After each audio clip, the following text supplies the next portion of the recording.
విజయవాడ ఇంద్రకీలాద్రిపై దసరా ఉత్సవాలు వైభవంగా జరుగుతున్నాయి. శరన్నవరాత్రి మహోత్సవాల్లో 9వ రోజు శ్రీ దుర్గాదేవిగా విజయవాడ కనకదుర్గమ్మ దర్శనమిస్తున్నారు. దుర్గాష్టమి సందర్భంగా అమ్మవారి దర్శనానికి భక్తులు తరలివస్తున్నారు. మరింత సమాచారాన్ని మా కరెస్పాండెంట్ లీలా అందిస్తారు. లీలా, పూర్తి డీటెయిల్స్ ఏంటి?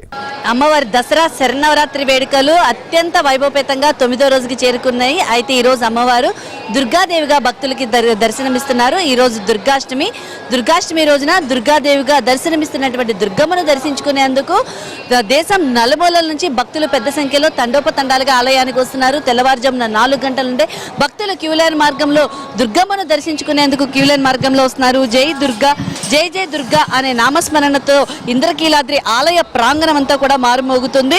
ఎందుకంటే నవరాత్రులలో దుర్గాదేవి అలంకరణకు ఎంతో విశిష్టత ఉంది. ఆ దుర్గమ్మను దర్శించుకునేందుకు కూడా భక్తులు పెద్ద సంఖ్యలో ఆలయానికి రావడం అయితే జరుగుతుంది. ఎందుకంటే నవరాత్రి ఉత్సవాల్లో 9వ అలంకారంగా అమ్మవారు దుర్గాదేవి రూపంలో భక్తులకి దర్శనమిస్తారు. లోకకంటకుడైన దుర్గమాసురుడిని వధించి దుర్గాదేవి స్వయంగా ఇంద్రకీలాద్రిపై అవతరించినట్లు ఆలయ చరిత్ర చెబుతుంది. దుర్గతులను పోగొట్టి దుర్గాదేవి అవతారాన్ని దర్శించుకుంటే సద్గతులు సంప్రాప్తిస్తాయని భక్తుల యొక్క ప్రగాఢ విశ్వాసం. దుర్గతులను నివారించే పరాశక్తి దుర్గాదేవిగా అమ్మవారు దర్శనమిస్తుంది. ఈ అవతారంలో దుర్గముడు అనే రాక్షసుని అమ్మవారు సంహరించినట్లు పురాణాలు చెబుతున్నాయి.